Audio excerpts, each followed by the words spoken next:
کہ یہ کیسے ہو سکتا ہے کہ رات کے قلیل حصے میں اتنا سفر؟ بات یہ ہے، اگر میں کہوں، یا ہم تو کچھ بھی نہیں، حضور خود فرماتے کہ میں نے یہ سفر کیا، الحمدللہ حضور کے چاہنے والے تب بھی مان جاتے، لیکن یہ کون کہہ رہا ہے؟ جس نے سیر کروائی۔ حضور خود نہیں فرما رہے، رب کہہ رہا ہے سبحان الذی اسری بعبدہ، پاک ہے وہ ذات جس نے اپنے بندہ خاص کو سیر کرائی۔ اب اللہ کی ہر قدرت کو مانتے ہیں، اللہ کی ہر طاقت کو مانتے ہیں کہ وہ آن بان میں کر سکتا ہے، کن کہہ کر سب کچھ کرا سکتا ہے، وہ قادر ہے، ان اللہ علی کل شیء قدیر ہے، وہ ہر چاہت پر قادر ہے۔ تو یہاں بھی وہی کہہ رہا ہے میں ہر چاہت پہ قادر ہوں، اس لیے تو کہا سبحان الذی، تاکہ کوئی انگلی نہ اٹھائے کہ یہ کیسے ہو سکتا ہے۔ رب خود کہہ رہا ہے یہ سیر اس نے کرائی جو ہر نقص سے پاک ہے، ہر عیب سے پاک ہے، ہر غلطی سے پاک ہے۔ وہ پاک ہستی رب ذوالجلال کی ہے جس نے اپنے بندہ خاص کو یہ سیر کروائی۔ تو جب رب کی بات آ جائے پھر وہاں سوال اٹھاتا پھرے کہ یہ کیسے ہو سکتا ہے۔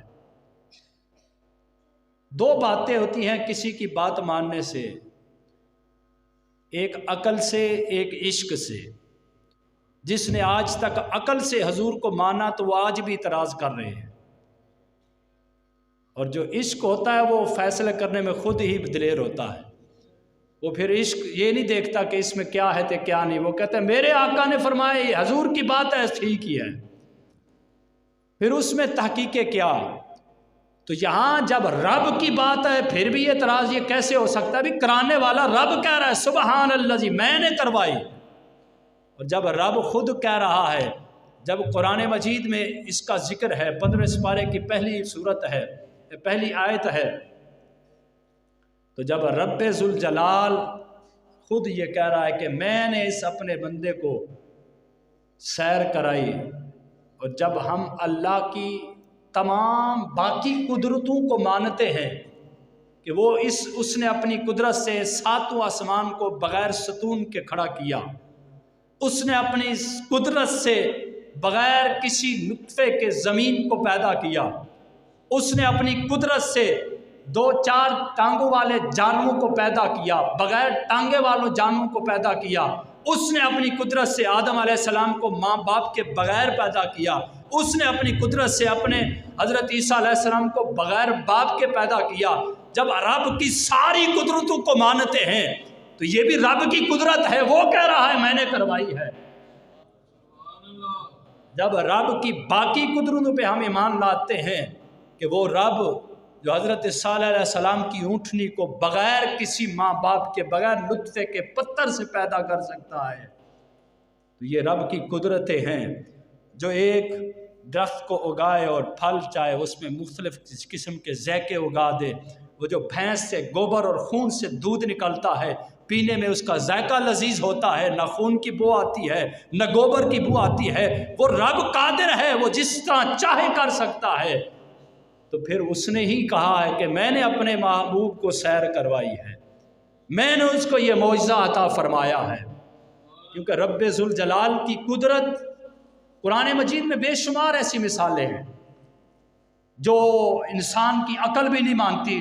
لاکھوں مہینوں کا سفر رب چند لمحوں میں کروا دیتا ہے۔ وہ چاہے تو کائنات کو چلا رہا ہے، وہ چاہے تو کائنات کو اسی جگہ پہ روک دے، کیونکہ قرآن مجید میں بے مثال بے شمار ایسی مثالیں ہیں۔ جس طرح آپ نے سنا ہوگا حضرت یوسف علیہ السلام کو ان کے بھائیوں نے کنویں میں ڈالا، جب رسی ڈال کر کنویں میں ڈالنے لگے، رسی کاٹی تو رب نے کیا کہا؟ رب نے فرمایا جبرائیل تم جاؤ، حضرت یوسف علیہ السلام کو ان کے بھائیوں نے کنویں میں ڈال دیا ہے، ان کو کنویں کی گہرائی میں پہنچنے سے پہلے اپنے پروں میں لے لو۔